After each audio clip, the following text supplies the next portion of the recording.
On the night of September 28, 1994, the MS Estonia, a modern ferry bound for Stockholm, lay heeled over in a Baltic sea so flat it barely whispered against her hull. The water was calm, the sky was clear, and yet, within an hour, she would be gone. How could a ship that should have floated in these conditions sink so fast? The answer lay not in the sea, but in the ship herself. This is Wings and Wrecks: How Machines Fail, and What Saves the People Inside Them. But the sea was not the enemy. The enemy was a design flaw hidden in plain sight: a bow visor, a massive steel door that hinged upward like a garage door, sealing the car deck from the waves. Its locking pins, meant to hold it shut, were never built for the Baltic's relentless wave slamming. On that calm night, each swell delivered a blow the locks could not absorb. One by one, they gave way. So why did nobody stop it? Because on that night, the Estonia was doing exactly what she was built to do. She was a rowrow ferry, roll on, roll off, designed to carry cars and trucks on a vast, open car deck, sealed at the front by that same bow visor. Every night, she made the crossing from Tallinn to Stockholm, a routine voyage on a calm sea. What was the Estonia's fatal weakness? It was the open car deck. Unlike the decks below, which were divided into 14 watertight compartments, the car deck had no subdivision at all. Water that got in could slosh freely from one end to the other. On a calm night, that seemed harmless. It was not. The official report would later note that the locking mechanism was too weak for the violent forces it encountered. As the ship pitched into each wave, the visor's weight and the water's force worked the pins loose. The visor began to move, a tiny gap opening at the top, letting water spray in. It was the first link in a chain that would end with the ship on the seabed. So the calm sea was not calm at all. Beneath its flat surface, each swell delivered a blow to the visor, a force the designers had never accounted for. The pins were not designed for the Baltic's conditions. They were designed for a quieter world, and on that night, the quiet world was a lie. So why did the visor fail on a night when the sea was calm? The answer was in the rhythm of the swells. Each wave slammed against the bow, sending a shudder through the locking pins. They were rated for the sheltered Baltic, but the open sea delivered blows they were never built to absorb. One by one, the pins popped. The visor, hinged at the deck, swung upward like a garage door, and the ramp behind it pulled open. In seconds, the sea had a direct path into the ferry's belly. The official report would later state it plainly. The locking mechanism was too weak for these violent external influences. But on that night, the sea gave no warning. The calm surface hid the force that was breaking the ship apart. The sea poured in through the open bow, a torrent that should have been stopped by steel. But the car deck had no walls, no subdivision, nothing to hold the water back. It spread unhindered, a flood that would decide the ship's fate. The investigators would later write, "A ro-ro ferry with a large open car deck is extremely sensitive to water ingress to the car deck.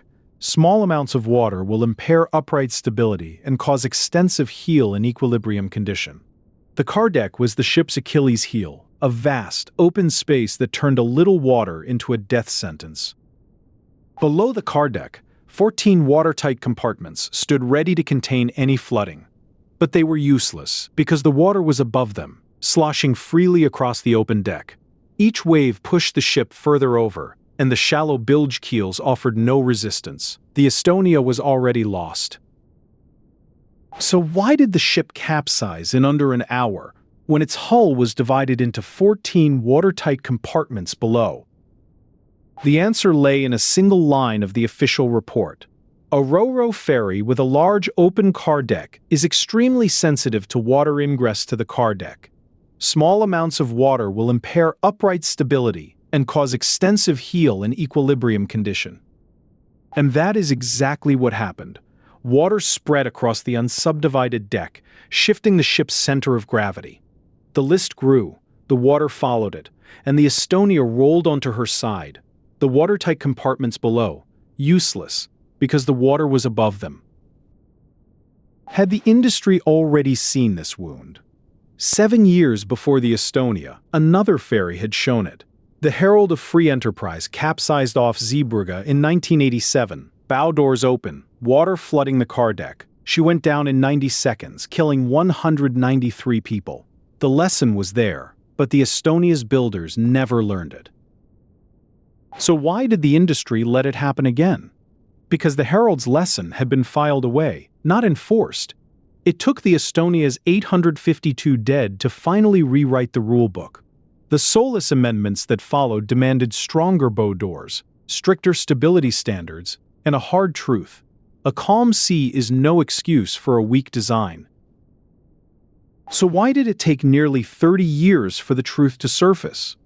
In 2023, a new investigation raised the bow ramp from the wreck and scanned the seabed with sonar. What they found challenged the official story and reopened old wounds. The new scans revealed holes in the hull that the original report never mentioned, and the official report had also criticized the crew for failing to act while the ship was still upright. The questions linger, even after all these years. What did the calm sea teach?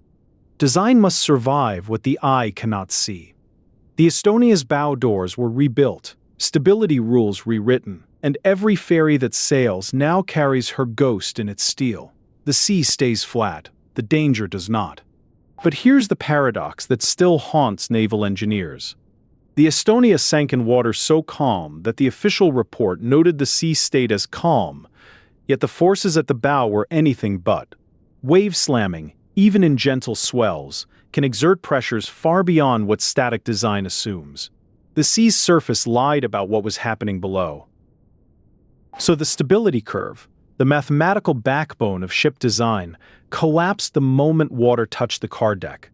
Even a few centimeters of water could shift the metacentric height, the measure of a ship's ability to right itself. With the car deck open, that margin vanished. The ship became a pendulum with no restoring force. But what if the failure was even more specific? Investigators found that the locking pins weren't just weak, they were a single point of failure, no redundancy, no backup. One pin failing could cascade into total loss. In engineering, that's called a single point of failure, and it's a design sin. The Estonia paid the price for it. And the Herald of Free Enterprise had already shown the same single point of failure in 1987. Open bow doors, no subdivision, capsized in 90 seconds. Yet the industry's response was slow, piecemeal. It took the Estonia's 852 dead to force the Solus amendments that finally made bow doors and stability a global priority. The lesson was there, it just wasn't learned. And so the lesson of the Estonia endures. But the sea keeps its secrets. Somewhere, another ship is sailing in weather no one thinks is dangerous, held together by a single bolt. When that bolt fails, the calm water will hide it, until it doesn't. Every failure leaves a lesson. Subscribe so you don't miss the next investigation, our next video.